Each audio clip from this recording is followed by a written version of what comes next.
What is going on, everyone? Welcome to 24/7 Football. We're back. University's finished. I no longer want to drink bleach, so absolutely fantastic. I've finished university and we're going to carry on with 24/7. So I've got Tom on the show. Tom Langford, how are you, Tom? I'm alright, are you? I mean, come on, mate. You're on 24/7 Football. What a job. It's brilliant. He's absolutely loving it. This is your debut as well. He's going to have the best debut since Marcus Rashford for United against Arsenal. How are you actually feeling?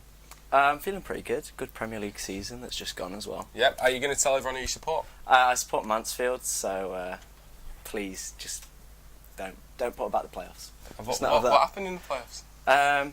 We lost the automatic place on the final day, and then lost in the playoff semi-final on penalties. I don't know why I'm smiling. I'm loving this. Right, so today's show, we're going to be talking about the Premier League season, which has just gone. Manchester City winning the league on the final day with 98 points after winning 14 games in a row. A lot of people have been saying, is this the best Premier League season ever? So that's what we're going to be talking about. Tom, was this the best Premier League season ever for you? I think you've got to say so. It was a fantastic season. Two of the greatest clubs that we've seen probably this decade going up against each other, and it all went down to the final day. Unfortunately, final day, little bit dry. I thought Glenn Murray was going to do it. Your man. My man, Glenn Murray. Do you support Brighton? No, I don't. Just love Glenn Murray. Just love Glenn Murray. But yeah, it was fantastic, really. Yeah. I actually don't think it was the best Premier League season ever. Really? I think it's a hard statement to make.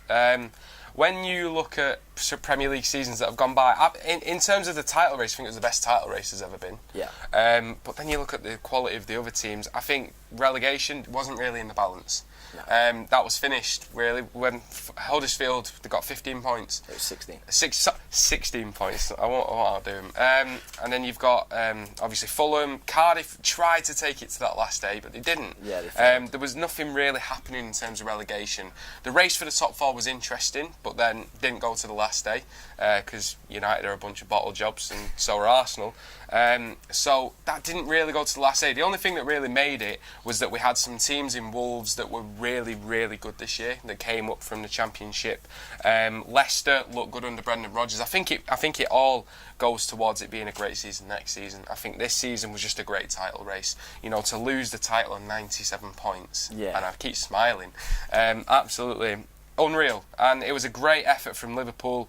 It has to be said, for them to not win the title on 97 points is a travesty, but they're coming up against probably the best team the Premier League has seen in Man City, and to win 14 games on the bounce, knowing that if you draw a game you're not going to win the league, that's just amazing. Absolutely incredible. It's amazing viewing. Like you said, they're winning 14 games on the bounce. A few squeaky bum times in there as well. The Burnley one. No. I think so. No, just across the line. I mean, it was unbelievable. Really. Absolute fractions. John Stones clearing off the line against Liverpool. There's been some great games. There's been some great goals. Vincent Kompany. Oh. I mean, he's my favourite player.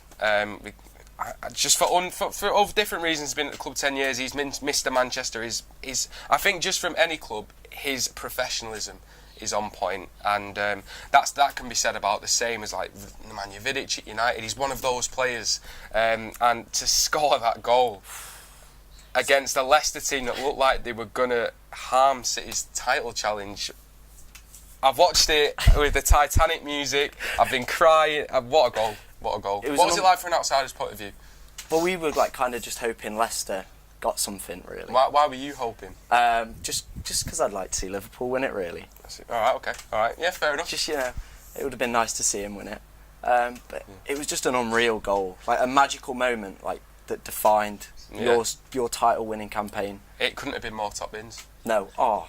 What a finish. What an absolute finish from Vincent Kompany. And then Kelechi Iheanacho missed that absolute sitter at the end. Pep knows, mate. Pep knows what these things are about. But going on to Liverpool, I mean, what a transformation in the summer that Jurgen Klopp's brought about. I mean, there's the argument that City have bought the league. Liverpool spent a lot of money in the summer. Yeah, and, there's an argument that it was expected. But the players that they've bought, Fabinho has been solid. Van Dijk. Unbelievable centre-back. Yeah, best centre-back in the world for me. Really? Yeah, absolutely. He's been absolutely incredible. Just the size of the man. You know, if I caught him, well, I'm not going to say it, but you know the saying, Laura, if you want to go with Van Dijk, go with Van Dijk. I'm not going to say anything. I'd get him a cup of tea.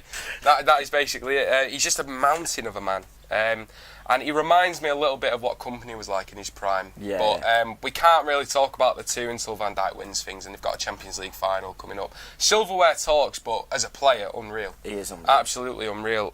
We talk about Alisson. He was very calm, especially after the last year's season's Champions League final. Karius absolutely cost Liverpool.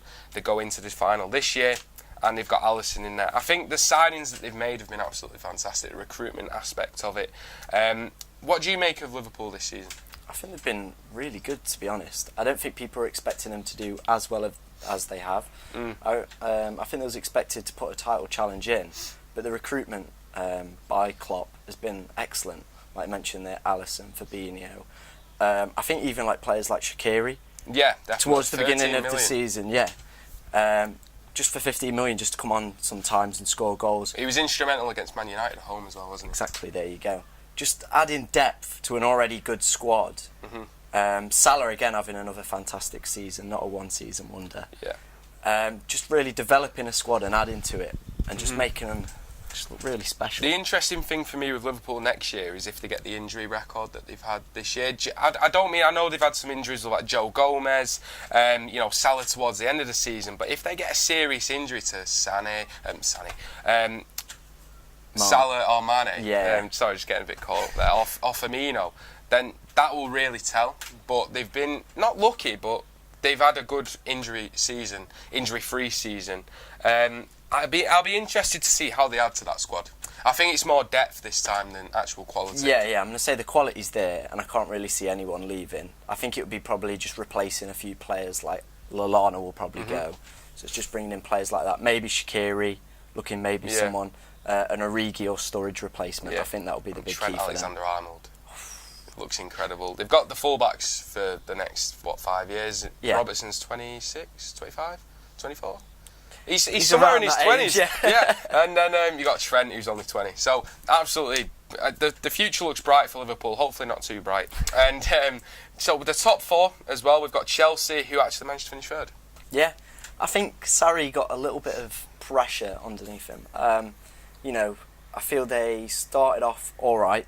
They was obviously challenging for a while because people thought it was going to be like... What did he win the first 9 games? Something like that. Broke the record or something And then they went through a bit of a dip, which was to be expected really when they're kind of only relying on Hazard as their key influence. And obviously if they're going to lose him this summer, that'll be a key blow. But to get Champions League football with a squad that wasn't at the same level as Liverpool or City was still a good season for them. I mean, the gap tells, the golfing class between the two.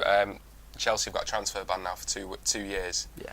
I can't see them doing well next year, especially if they lose Hazard for 100 million. Yeah. What can you do with that 100 million? I think it's good for youth. I did an article for the Premier Sports Network, and youth will definitely benefit from that ban. Yeah. Whether successful, I'm not too sure. Yeah. But further down the line, it could actually benefit them. Moving on to Tottenham, Mauricio Pochettino spent nothing this year. He's in the Champions League final. Yeah. That's unreal. Absolutely unreal. What do you make of the job that he did? Fair enough, the league, they didn't do too well, but is that to be expected given the circumstances? I think the size of their squad and obviously zero recruitment in the summer and January, and to get top 4 and a Champions League final was just really a great piece of management by him to manage his squad, bring through young players like Skip, who was the other young lad they brought through this season. Foyth as well as Foyth, yeah. I mean, like he's not been sent off a few times. Sent off, but just to give these young players an opportunity. Yeah, Harry Winks has come on to the squad as well. Yeah, exactly. They've all been developing, and I feel if they get a strong summer behind them, then maybe they could be one of these like where Liverpool were last season. Yeah. If they invest in the right areas, they could easily be challenging. With the new stadium now, which is absolutely beautiful. I don't think they will invest. I think they've got too much debt. You reckon? Yeah, that stadium cost nearly £1 billion. We saw it with Arsenal when they moved into the Emirates. They've struggled to reinvest into the squad while they're paying off the debt. So I think Pochettino will go. this summer. I think he needs to for himself. And if I was Man United, I'd be looking at him. I'd drop Ollie now and get Mauricio Pochettino. But we'll get on to United. Obviously, Arsenal, good first season for Unai Emery? Yeah, kind of. All right. A Europa League final? Europa League final, which I think everyone was kind of expecting, like with his previous record in the Europa League. But on expected goals, there was like a table I saw in the week. And on expected goals, they were like 9th. You love expected goals? I love expected goals. They were 9th in the table on it. Yeah. So maybe overachieved. No clean sheets away from home? Got one. Got one. Away at Fulham. Pretty much. Yeah. Centre-backs needed for them. Mustafi literally couldn't play at Ashton United. He's that bad. I'm not even ashamed. I'm not even afraid to say that. I think that's just general consensus. He's that bad. I think it's a good first season for him. Could have pushed into the Champions League. Came close. Yeah, came close with an average squad, to say the least. Yeah. A few bad injuries with Bellerin as well, so to be expected. So I'll give him about a 7 for his first season. Moving on to Man United, they finished 6th. And to be fair to Wally, he did a decent job at the start, and then he's gone on a run. 2 wins out of 14? Something like that. Yeah. It's not looking too rosy over at Man United. You know, they lost 2-0 at home to Cardiff on the last day of the season. We laugh, but what's going on? Well, Mourinho came out in the week and said that second place was the best he was going to ever achieve at United, and people laughed. But it's kind of proving that the squad just isn't there. It needs a massive reinvestment to really get them where they want to be. I think Ollie did a fantastic job coming in, kind of galvanising everyone together, getting a bit of team spirit back. But I think that's kind of like wilted away a little bit now, and it's kind of showing the weakness in the squad that's actually there. I think the club's toxic from the top. Yeah, I agree with that. From the absolute top. Ed Woodward, businessman, the owners, they want money. The recruitment standards at United at the moment just aren't good enough. There was a story that Mourinho wanted these players, and the board told him he's not going to get those players. And who are they to tell him what players he should get? So maybe we were a bit naive ourselves when Mourinho was there, what we actually thought was going on, how we thought of Mourinho as a manager. And I hold my hands up for that. Maybe it wasn't his fault. I think the club really needs to have a rethink. Fred for 56 million. It's a bit of a shambles, to be honest. Tying down Ashley Young and Phil Jones, Chris Smalling to new contracts. They've just let Ander Herrera go on a free. Yeah. Paul Pogba's arguing with the fans at the end of the game. We've got the media saying that Jesse Lingard's a young player when he's actually older than Pogba. He's 27 this year. So why does Pogba get so much flack compared to the rest of the squad? I feel it's his price tag. I feel when you play at arguably one of the biggest clubs in the world, and then come to them for a record fee, you're going to be under some scrutiny. Yeah. And I feel he's an easy target to pick on because people sometimes don't see what he does off the ball or statistically, in games. He's not had a bad season. Exactly. But we did see it against Cardiff. He just let the runner go. Murphy's just absolutely ran into the box and he just let him go. I think laziness from a lot of that team. And do you think they've jumped the gun with Ollie? A little bit. I feel maybe they was right to appoint him at the time because obviously it was kind of the consensus that he'd done a fantastic job. Yeah. But I feel maybe they should have just waited and seen how the rest of the season panned out and then gone for Poch. Yeah, we go back to the earlier point. Pochettino has said that if he gets the same amount of investment next season, he's going. Yeah. United should have been there. Exactly, they should have been. We'll have you. Where does Poch go though? PSG, but if their owners are going to pull out, then there'll be no money there. So it's kind of maybe looking like Madrid, but they've just got Zidane back. So they'll have to see how that pans out. It's a very weird one for Pochettino. Yeah, some standouts from this season. Wolves. How impressed were you with Wolves this season? I think everyone had them kind of to do well, maybe a mid-table team with their squad. But then I didn't have them to finish 7th. Oh no, I don't think anyone did. It was an unbelievable achievement from them. Really youthful squad mixed in with a few experienced players as well. A few players that were surprising as well, like Bennett, Connor Cody, who played every minute of the season. Shouts for England for Cody as well. A good ball playing centre half. He is. Links with Liverpool as well. Yeah, and he looks like a Brexit man. But Wolves absolutely fantastic this year. I think they can only get better. But are they going to get that? Can they go higher than where they are now? You'd hope so. But it's again investment. Where do they invest? If they're going to get Europa League, depending on how that all works out, Will they invest in depth or quality? Will be the big question to help them push on. Yeah, another standout for me this season was Roy Hodgson at Crystal Palace. I had Crystal Palace to go down under Roy Hodgson. Really? I think he's done really well. One of the best away records in the league, and they've done really well. Is the key for them keeping Zaha and Wan-Bissaka? I'd say Zaha over Wan-Bissaka. I feel Wan-Bissaka's a good player, but can be replaced. Yeah. Whereas Zaha is their key man. He's pivotal for him. He needs to come out this morning as well and say he wanted to leave. Yeah, this morning apparently. So if they lose him, you've got to fear the worst for him a little bit, because he is their star man who gets goals, gets assists, and just a brilliant player. Another team, Leicester, getting Brendan Rodgers in. Good 8th place finish. Can they push on next year with big Brendan? To be honest, I don't really see them going anywhere further up the league. I feel there are teams, good young team, but I feel there are teams that have better finances behind them. So Wolves, I feel Everton, if they have a good summer spending right, can be a better team than Leicester. I feel Brendan Rodgers will do a good job though. So it'll be interesting to see what they go for, if they can get Tielemans on a permanent as well. Yeah, there's been some great teams. You know, Watford, another shout. They've been absolutely fantastic. Some teams not so much. You know, Brighton from where they were to where they are now. Yeah. Bournemouth the second half of the season underachieved a little bit, but they'll just be happy consolidating. Chris Hughton from Brighton's gone as well now, so they'll be looking for a manager. Yeah. Other teams as well have done pretty well, but you know, the question is this been the best Premier League season? What are you saying now? I'd say for a title race, yeah. But for everything else, it's kind of just petered out a little bit. Like the top race for the top 4 really was just a bit dead nearly come the end. Every team was losing. Became a bit memey at the end. Yeah. Relegation battle, kind of 2 teams were already down before the final week. And Cardiff tried to put up a fight, but there was nothing there. I feel the battle for the Europa League was a bit interesting.